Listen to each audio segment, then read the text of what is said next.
그래야 미국의 한 목사님이 한국 교회에 가서 설교를 했답니다. 근데 설교를 하다가 쇼크를 받으셨어요. 왜 쇼크를 받으셨느냐?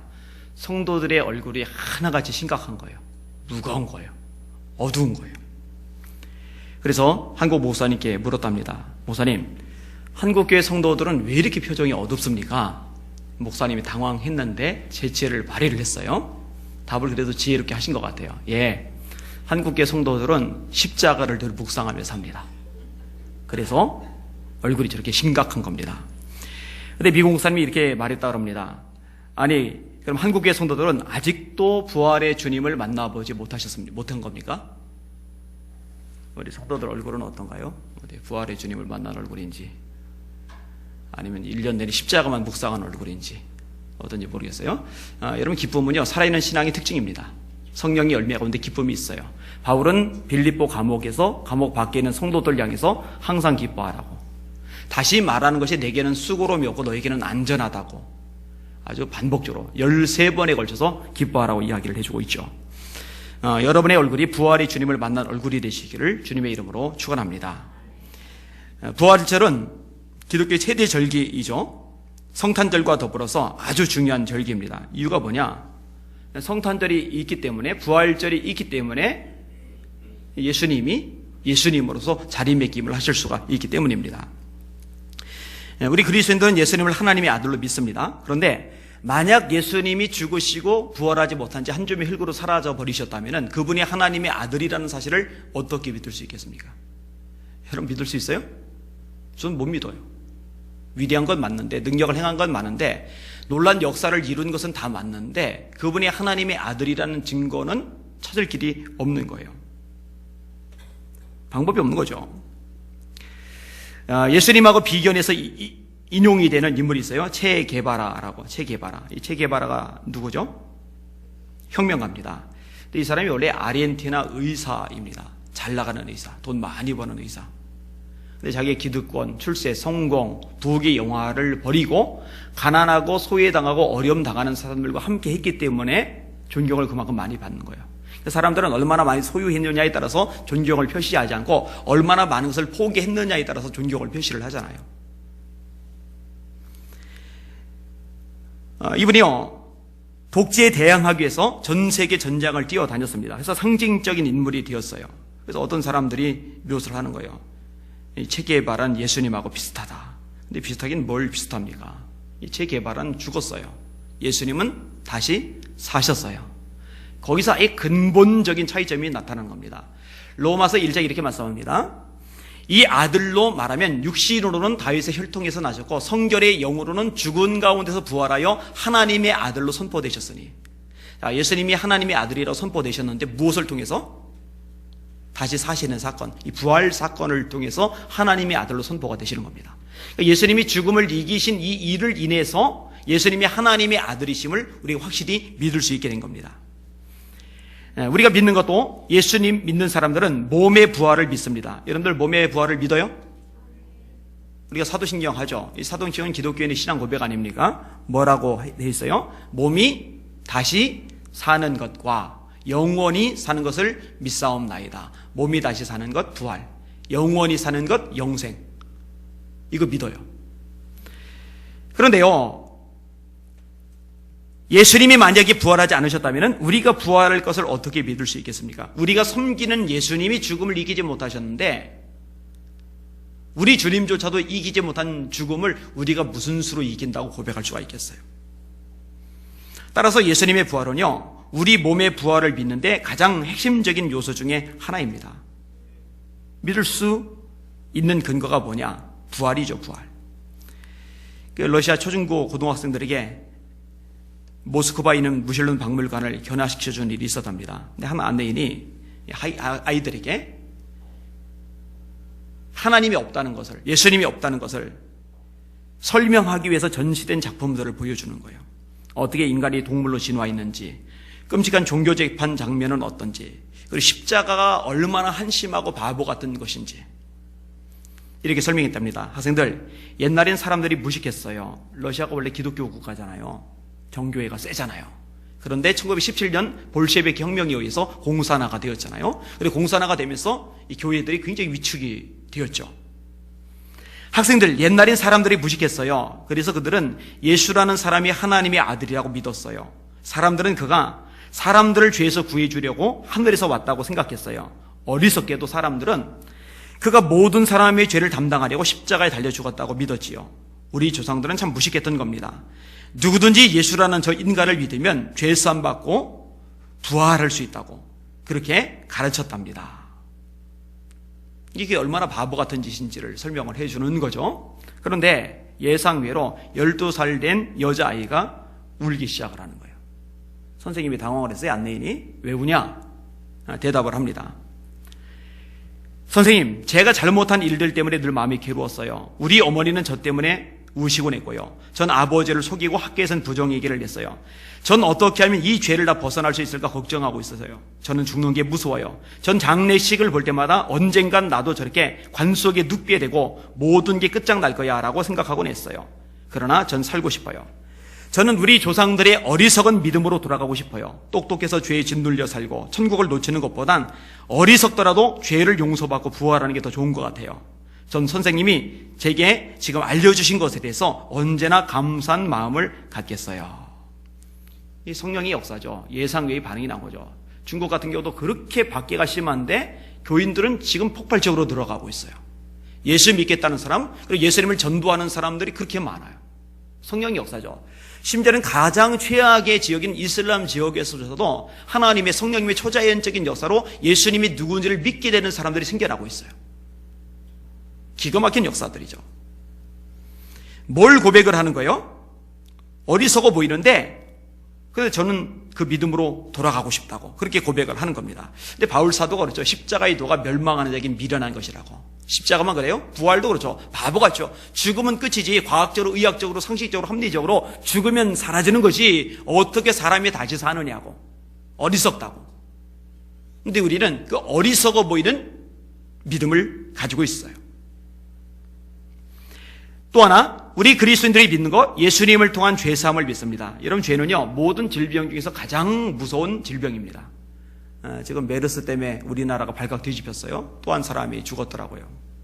학교들이 지금 휴학을 하면서 난리가 났어요. 보건복지부가 지금 문매를 맞고 있어요. 1000명이 넘었죠? 감염자로 추정된 사람들이. 아마 제대로 드러나지 않은 사람까지 따지면 더 많을 겁니다.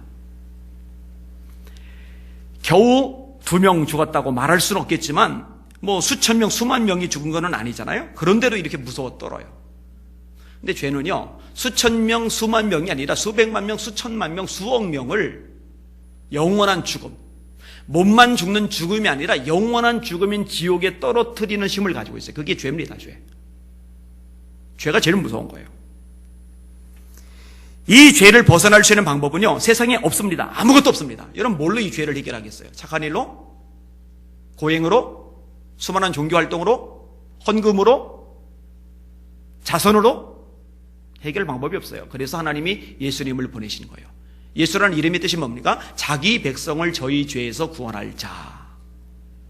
이 예수님이 우리의 모든 죄를 짊어지고 십자가에 죽으신 거예요. 할렐루야. 이걸 믿어야 합니다.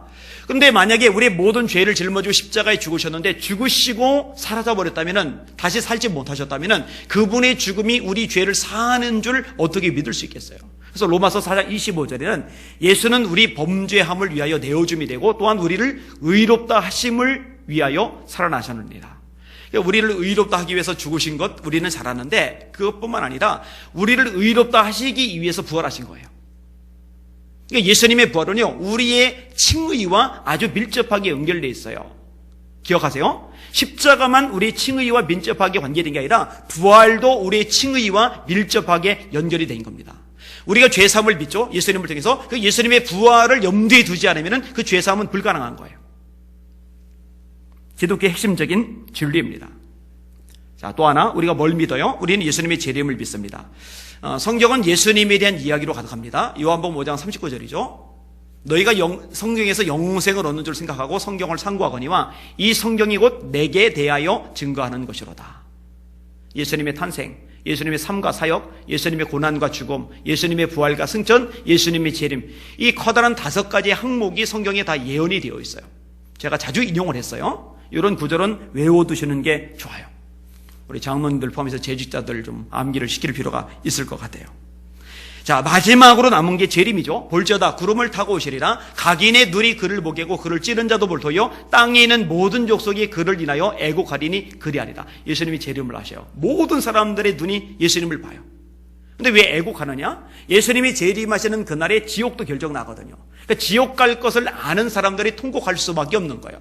밤에는 예수 믿다가 구원받은 사람들은 예수님의 재림이 기쁨의 소식이죠. 그래서 마라나타, 아멘 주 예수여 오시옵소서라고 고백하며 기쁨으로 주님의 재림을 맞이하게 되는 겁니다. 여러분들은 후자가 되시길 주님의 이름으로 축원합니다.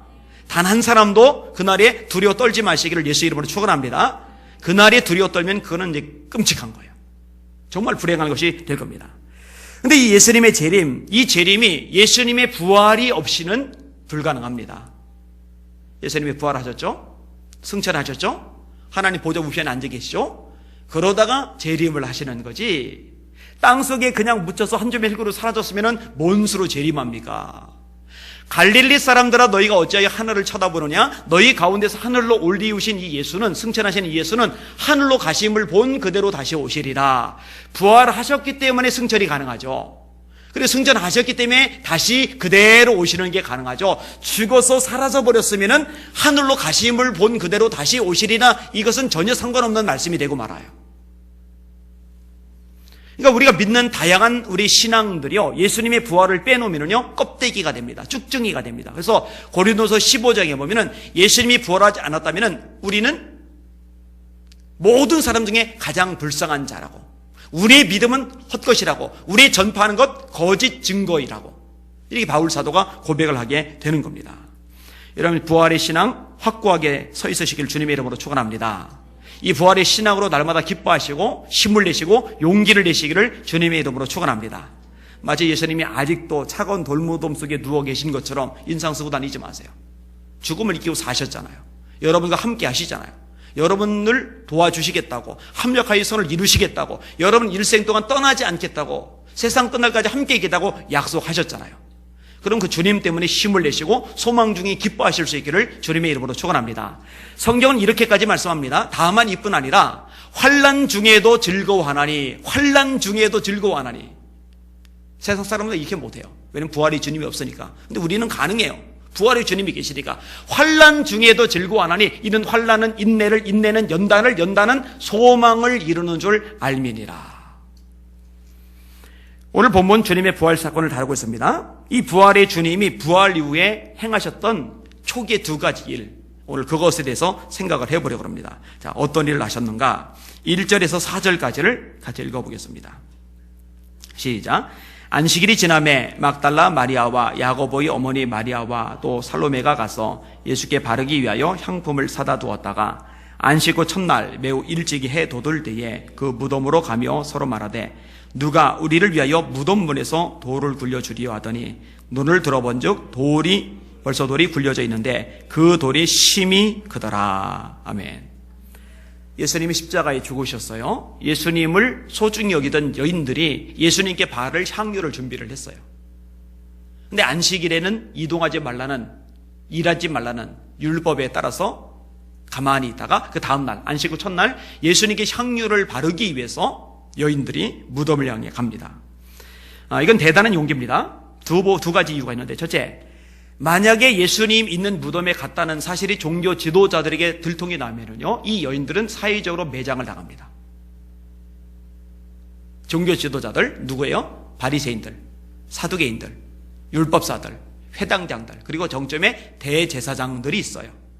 이 사람들 눈밖에 나면은 그 당시 유대 공동체에서 정상적인 사회생활을 하는 것이 불가능합니다. 근데 그들이 주축이 돼서 예수님을 잡아 죽였단 말이에요. 근데 예수님의 무덤까지 가는 것이 들통나 보세요. 그러면 사회적으로 완전히 매장을 나가는 거예요. 정상적인 사회생활이 불가능해져요. 여러분 생각해 보세요. 이 지역에 사는데 이 지역 사람들에게 완전히 매장당해서 인간 대접 못 받고 산다고 생각해 보세요. 그럼 못합니다. 근데 여인들이 그걸 각오를 한 거예요. 자, 또 하나 이 여인들이 대단한 용기를 가졌다는 이유가 뭐냐면요, 지금 그 무덤을 지키고 있는 사람들이 로마의 군병들입니다.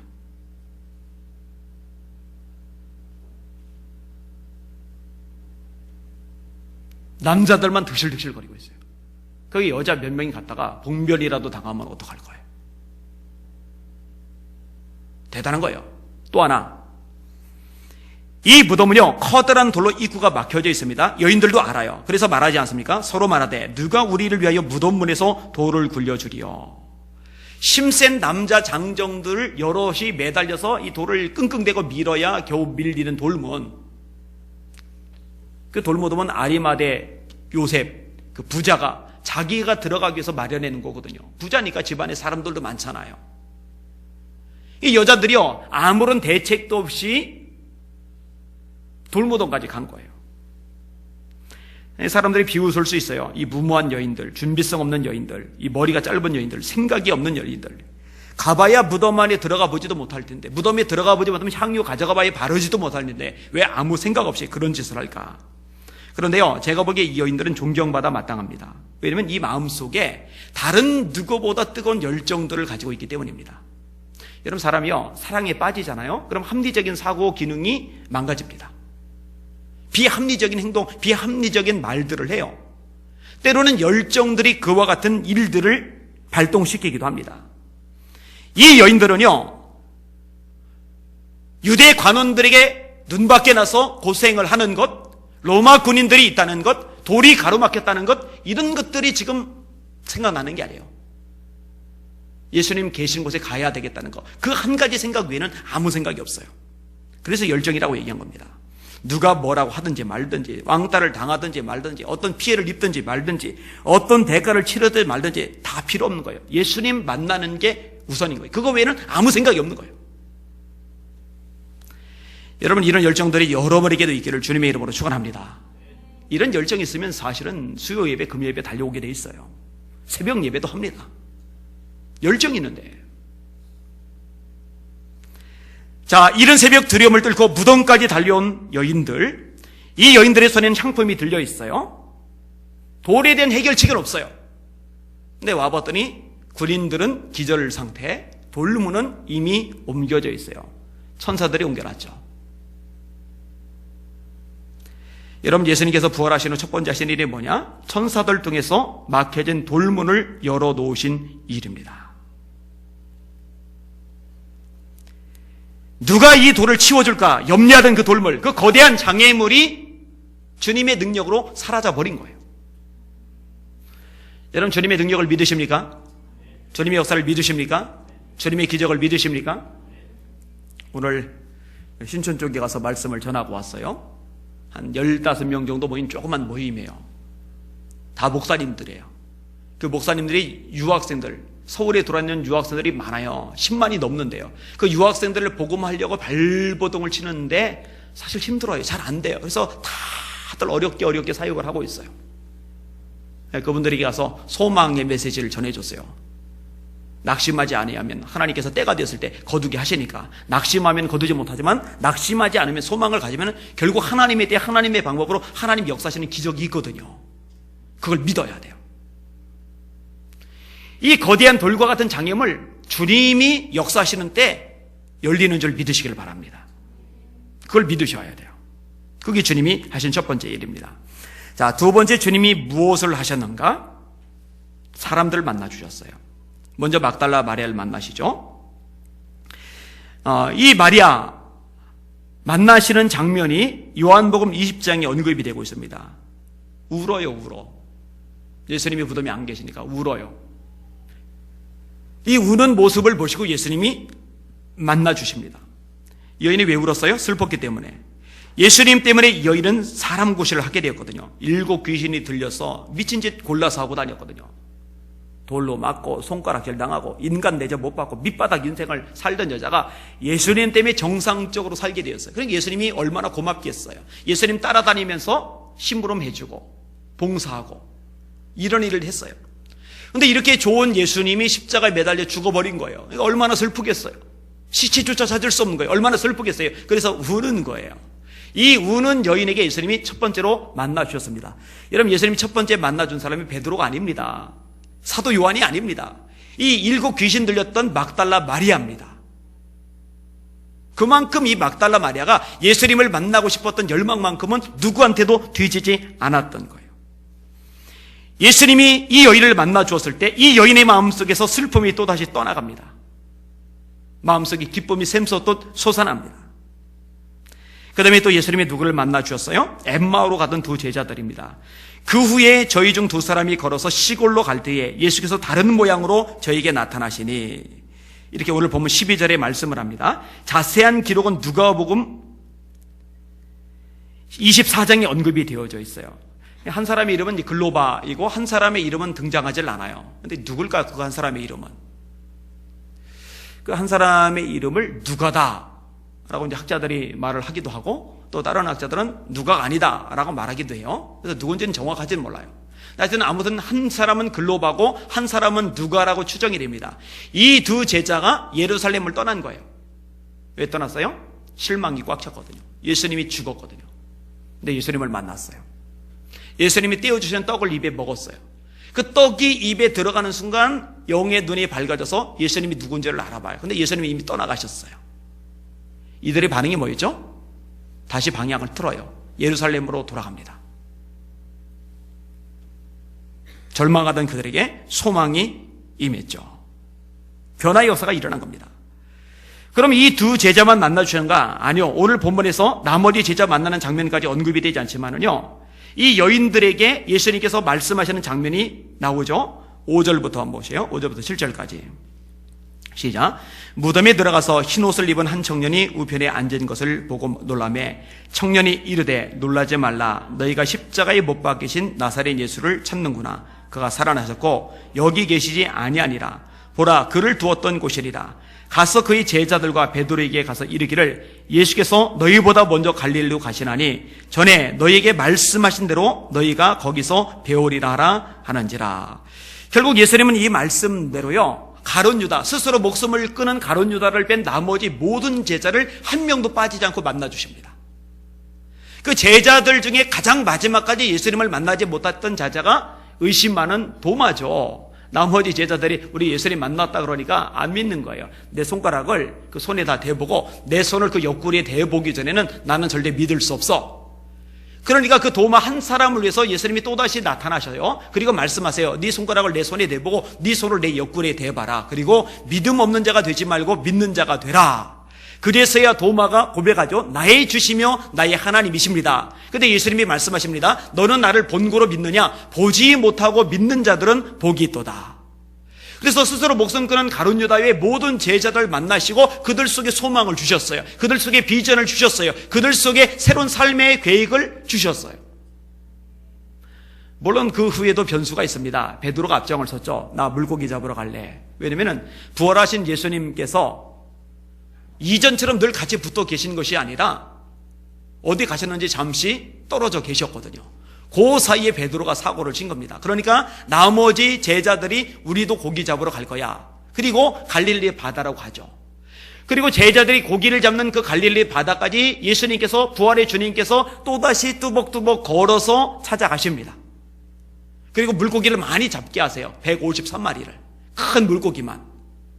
그리고 거기서 또다시 제자들에게, 특별히 핵심 인물인 베드로에게 사명을 맡기십니다. 네가 나를 사랑하느냐? 내 양을 먹이라. 네가 나를 사랑하느냐? 내 양을 치라. 네가 나를 사랑하느냐? 내 양을 먹이라. 좀 더 자세하게 말하면 네가 여기는 이 사람들보다 나를 더 사랑하느냐 이렇게 물으셨죠. 그리고 양을 먹이라, 양을 치라, 양을 먹이라 이렇게 말씀하신 겁니다.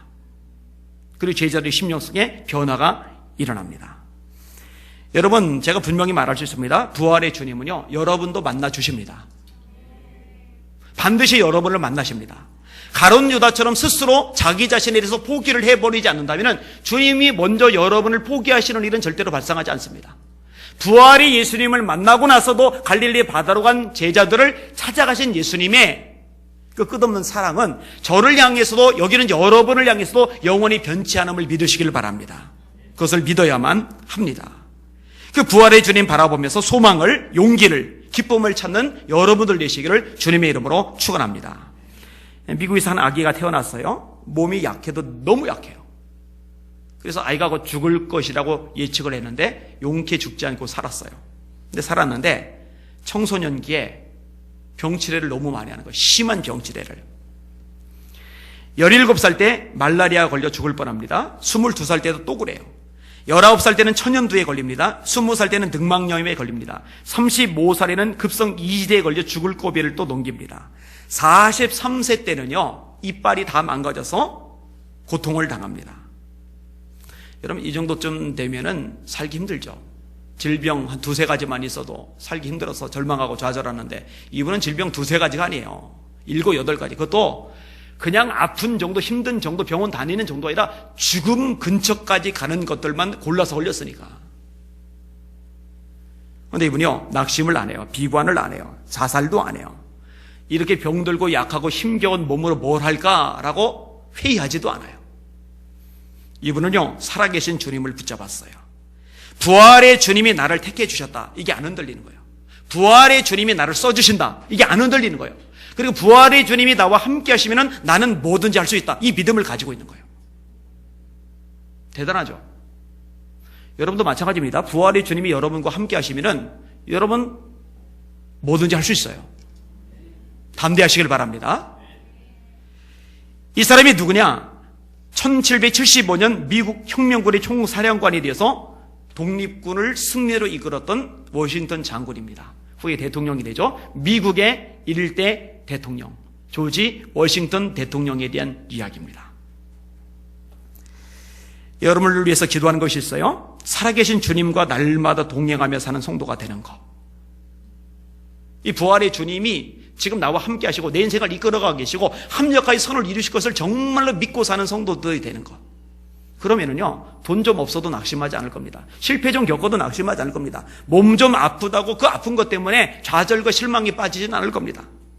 하는 일마다 꼬이고 안 되는 것 같아도 답답한 상황이어도 그런 것에 굴복하지 않을 겁니다. 외로워도, 때로 주변 사람들 때문에 시달리고 피곤하고 지쳐도 그런 것들 때문에 자포자기하지 않을 겁니다. 왜? 주님 살아계시고 그 주님이 나를 사랑하시고 내 삶을 합력하여 선을 이루게 하실 것이고 마침내 승리자가 되게 하실 것을 믿는데 왜 주저앉아요? 왜 낙심해요? 왜 포기해요? 왜 절망해요? 그럴 수는 없는 거거든요. 그 주님 바라보시기를 주님의 이름으로 축원합니다. 자, 주님께서 부활하시고 초기했던 거, 별거 아닌 것 같은 건데 굉장히 중요한 거, 돌을 제거해 주셨어요. 장애물을 제거해 주셨어요. 두 번째, 만나 주셨어요. 만나서 절망 대신에 소망을, 슬픔 대신에 기쁨을, 낙심 대신에 용기를 그 마음속에 불어넣어 주셨습니다. 그 예수님께서 저와 여러분의 인생의 장애물도 얼마든지 제거해 줄 수 있다는 거 믿으시기를 바랍니다. 그 부활의 주님께서 저와 여러분을 찾아오시고 우리 심령 속에 부정적인 모든 것들을 뽑아내실 수 있다는 것, 그리고 긍정적인 아름다운 것들로 얼마든지 채워주실 수 있다는 것, 이것을 믿으시기를 바랍니다. 주님 지금도 살아 계십니다. 살아계신 주님 여러분과 함께 하십니다. 그 주님 때문에 여러분은 승리의 삶을 살 수 있을 것입니다. 소망쟁이 즐거워하시기를 주님의 이름으로 축원합니다. 아멘. 기도하겠습니다.